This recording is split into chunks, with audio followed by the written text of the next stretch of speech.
What lies on the other side? Hello and good morning, this is Sanjeev Jain. जीवन के दूसरी तरफ क्या है? तो फ्रेंड्स, ये स्टोरी है। एक बार जो है, एक डॉक्टर राउंड दे रहा था अपने हॉस्पिटल में। तो एक पेशेंट के पास गया। तो ये जो पेशेंट है, ये बड़ा ही बीमार था।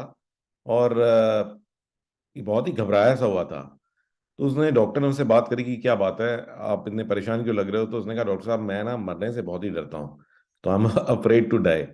और मुझे ना ये बड़ा डर, सोच सोच के ना बहुत डर लगता है कि जीवन की दूसरी तरफ क्या है, कि व्हेन वंस आई डाई, तो दूसरी साइड पे क्या होगा, क्या नहीं होगा। तो क्या उसके अंदर में हेवन होगा, हेल होगा, मेरे को मेरे लव वन मिलेंगे, या सिर्फ एक ब्लैकनेस होगी, कुछ भी वहां पे नहीं मिलेगा मुझे। तो ये सोच सोच के ना मेरा जो है दिमाग जो है खराब हो जा रहा है कि जीवन की दूसरी तरफ क्या है। तो कहता है कि भाई, आप तो बड़े एक धार्मिक से आदमी हो, और आपको क्या लगता है कि जीवन की दूसरी तरफ मुझे क्या मिलेगा? तो डॉक्टर ने कहा, नहीं भाई, ऐसा तो मैंने कभी नहीं सोचा कि मुझे जीवन की दूसरी तरफ क्या मिलेगा। तो पेशेंट ने कहा कि नहीं नहीं, आप तो फिर भी इतने इंटेलिजेंट हो और इतने धार्मिक टाइप के आदमी लग रहे हो, तो आप जरा सोच के मुझे बताओ। तो डॉक्टर सोच ही रहा था, इतनी देर में जो है, जो उसका जो कैबिन है, उसकी जो दरवाजा है, उसके अंदर आवाज आती है कि जैसे कोई स्क्रैच कर रहा है।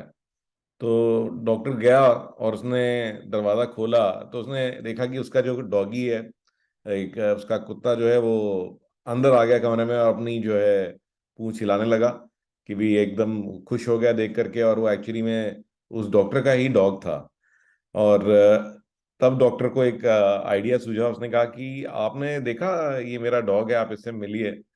और आपने देखा कि जब ये रूम में आ रहा था, इसे नहीं पता था कि रूम के अंदर में क्या है, क्या क्या चीजें हैं, कौन मिलेगा इसको। बट इसको सिर्फ ये पता था कि इस रूम के अंदर में मैं हूँ, यानी कि मैं इसका मास्टर हूँ। तो इसको कोई टेंशन नहीं थी, इसको कोई चिंता नहीं थी। और जैसे कि आप देख रहे हैं कितना एक्साइटेड है ये। तो इसी प्रकार से मुझे ऐसा लगता है कि अगर आपको ये पता है कि इस जहाँ पे भी आप जा रहे हैं, या इस दरवाजे की दूसरी तरफ में अगर आपके मास्टर हैं, तो मुझे लगता है कि दैट शुड बी इनफ, कि ये काफी है। तो आपको इसके आगे चिंता करने की जरूरत नहीं है। तो आई फील फ्रेंड्स कि हमारे को भी कभी चिंता करने की जरूरत नहीं है कि दरवाजे की दूसरी तरफ क्या है। तो दरवाजे की दूसरी तरफ में हम बस ये ट्रस्ट करना चाहिए कि भी हाँ, जो हमारे मास्टर हैं, या गॉड है, या जो भी एंटिटी को आप मानते हो वो है। तो rest is going to take care of itself. तो वो हैं आपकी चिंता करने के लिए। और क्या होगा क्या नहीं होगा, इसकी बहुत ज्यादा चिंता करने की हमें जरूरत नहीं है। आइए बढ़ते हैं आज की टेक टिप की तरफ। तो एक अमेजिंग, जैसे आज की डेट में एआई जो है, बहुत अच्छी एप्स आ रही हैं एआई की। तो आज मैं आपको एक अमेजिंग ऐप दिखाता हूँ। ये जो ऐप है, इसका नाम है टोमे। ओके। तो दिस इज beta.tome.app। एंड ये जो ऐप है, इसकी क्या खासियत है फ्रेंड्स, कि ये जो ऐप है, ये आपकी कोई भी प्रेजेंटेशन बना के दे सकती है। So really really amazing app. And it can create any presentation for you. तो बस आपको थोड़े से डिटेल्स एंटर करने हैं, और ये जो एआई है, ये अपने आप से बाकी सारी चीजें ऐड करा देती है।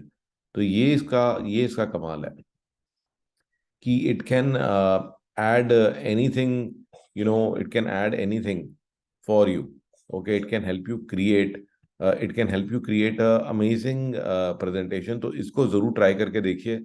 एंड ये देखिए, इट क्रिएट्स स्टोरीज। जैसे कि आपने कुछ टाइटल डाला, और ये देखिए, आपने थोड़ा सा टेक्स्ट डाला, और ये देखिए, इसने अपने आप से बाकी सारा कुछ इमेजेस वगैरह अपने आप से ऐड कर देनी है। देख रहे हैं आप? तो आपसे पूछेगा कि आप क्या करना चाहते हो। जैसे बोला आपने कि show me few layout options, तो इसने अलग अलग लेआउट ऑप्शंस आपको दिखा दिए। तो थोड़ा सा टेक्स्ट बस आपको डालना है, और उस टेक्स्ट से रिलेटेड इमेजेस, उस टेक्स्ट से रिलेटेड इवन टेक्स्ट, आप कोई भी टेक्स्ट जो है, आप थोड़ा बहुत अपना बस टेक्स्ट लिख दीजिए, बाकी प्रेजेंटेशन एक खुद ही बना देगा। तो इसको जरूर ट्राई करिएगा। And I will see you in my next story.